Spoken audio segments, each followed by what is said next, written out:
Assalamualaikum. Panduan pengelolaan dana BOS dan BOP tahun 2026 dengan moto transparansi, akuntabilitas, efektivitas untuk pendidikan berkualitas. BOP bantuan operasional penyelenggaraan khusus untuk Rodotul Atfal, BOS bantuan operasional sekolah untuk MI, MTS, MA, dan MAK. Berdasarkan keputusan Direktur Jenderal Pendidikan Islam nomor 944 tahun 2026. Kriteria penerima BOP ataupun BOS ada izin operasional aktif minimal 1 tahun per 1 Januari 2026, tidak dalam proses sengketa hukum, data emis 4.0 mutakhir, yayasan memiliki bukti berita acara pendataan. Besaran BOP untuk RA 600.000 per siswa per tahun.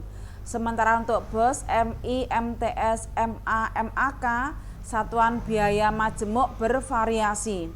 Catatan, penyaluran dikecualikan bagi madrasah swasta di daerah 3T yang diusulkan khusus oleh Kanwil. Prinsip tata kelola dan tim pengelola. Prinsipnya fleksibilitas, efektivitas, efisiensi, akuntabilitas, transparansi. Mulai dari pusat Kemenak RI menuju ke provinsi dan kabupaten kota, langsung ke sasarannya adalah satuan pendidikan baik RA ataupun madrasah. Penanggung jawabnya adalah kepala madrasah, pelaksananya adalah bendara, GTK, komite. Untuk RKAM, kelola dana, LPJ harap diperhatikan. Mekanisme alur data dan pencairan dana, basis data sudah cut off data emis per 30 September tahun anggaran sebelumnya. Tahap 1 dicairkan pada awal tahun anggaran secara syarat administrasi. Untuk tahap kedua, syaratnya adalah LPJ tahap 1 minimal 80% sudah terrealisasi. Penyaluran langsung ke rekening lembaga. Dilarang menggunakan rekening perantara atau penampung selain rekening resmi lembaga. Ruang lingkup penggunaan dana wajib didasarkan pada evaluasi diri madrasah dan elektronik rencana kerja anggaran madrasah. RKAM yang pertama untuk honorarium guru dan tenaga kependidikan non-ASN. Kedua, kegiatan rutin untuk belanja bahan, listrik, air, internet, pemeliharaan ringan. 3, untuk kegiatan non-rutin pengembangan mutu, ekskul, asesmen, belanja modal. 4, lain-lain termasuk admin bank, ongkos kirim. Ketentuan honorarium atau gaji maksimal 60% dari total dana jika kebutuhan operasionalnya sudah terpenuhi. Syarat penerima honor rutin bukan ASN, tercatat di EMIS dan punya NUPTK atau PTK ID dan bukan penerima tunjangan profesi kecuali kelebihan jam mengajar. Jenis honor lain, honor output kegiatan, pelatih atau narsum, honor operator IT sesuai dengan standar biaya masukan. Kegiatan operasional rutin yang bisa menggunakan dana BOP atau BOS yang operasional, bahan habis pakai, ATK, persediaan perkantoran, langganan daya dan jasa seperti listrik, air, telepon, internet, ataupun digitalisasi madrasah. Untuk pemeliharaan, perbaikan ringan mulai dari pengecatan atap bocor, sanitasi, perbaikan mebeler.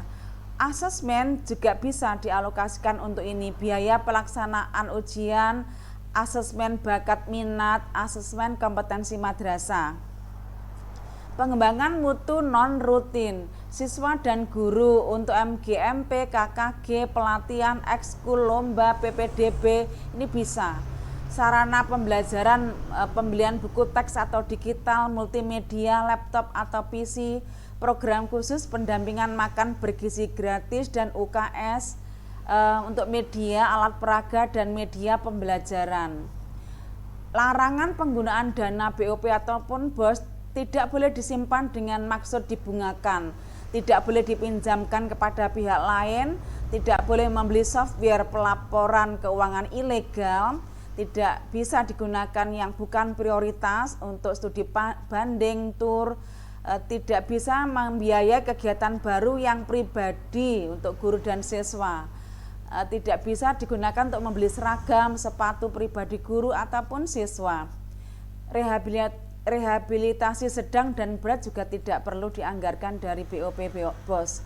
Membangun gedung baru juga tidak boleh dan tidak bisa digunakan untuk membiayai kegiatan yayasan.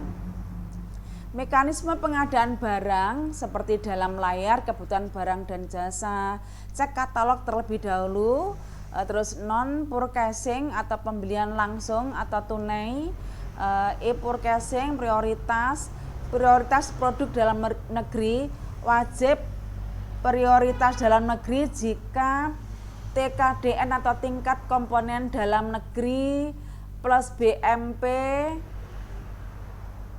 bobot manfaat perusahaan minimal 40%, prioritas UMK koperasi. Manajemen aset dan inventarisasi, ini serah terima, cek barang dan tanda tangan BAST, berita acara serah terima, pencatatan, catat di buku inventaris, labeli barang dan input di RKAM, pengarsipan, simpan bukti fisik berupa kwitansi, faktur, BAST, berita acara serah terima untuk audit, jaga-jaga jika ditanya auditor. Pelaporan dan pembukuan keuangan wajib menggunakan aplikasi RKAM. Dokumen output berupa buku kas umum, buku pembantu kas, buku pembantu bank, buku pembantu pajak. Cash of name atau pembelian secara cash, pemeriksaan kas tunai fisik, terus di cross check dengan saldo buku setiap akhir bulan. Pajak jasa dan honorarium, pajak penghasilan pasal 21 untuk orang pribadi, target, honor guru, narasumber, tukang. Untuk tarif PNS golongannya 1 ataupun 2 0%, golongan 3 5%, golongan 4 15%. Tarif untuk non PNS yang ber-NPWP 5%, yang tidak ber-NPWP 6%, ini 20% lebih tinggi. Ada batas PTKP atau penghasilan tak kena pajak. Untuk PPH pasal 23 badan usaha, targetnya adalah sewa aset, jasa catering, servis percetakan. Untuk tarif ber-NPWP 2%, non-NPWP 4%, ini 100% lebih tinggi. Pajak pembelian barang seperti dalam layar, pajak penghasilan pasal 22, pembelian barang oleh bendahara pemerintah, tarifnya 1,5%, catatannya ada batas nominal pengecualian. Untuk pajak pertambahan nilai, tarifnya 12% sesuai dengan Undang-Undang Harmonisasi Peraturan Perpajakan. Target transaksi dengan PKP, pengusaha kena pajak. Pengecualian adalah barang pokok dan buku pelajaran. Bea materai tarifnya 10.000 untuk dokumen yang lebih dari 5 juta. Daftar periksa kesuksesan atau checklist. Rencanakan kegiatan di RKAM sesuai EDM, verifikasi penerima honor dan barang sesuai dengan juknis. Belanjanya prioritaskan yang TKDN dan e-purchasing atau pembelian cash. TKDN tingkat komponen dalam negeri. Administrasi BAST ya, bukti serah terima tadi dan bukti transaksi lengkap. Pajaknya dihitung, pungut dan setor. Laporannya LPJ, RKAM tuntas. Kelola dana dengan amanah, wujudkan madrasah hebat bermartabat. Wassalam.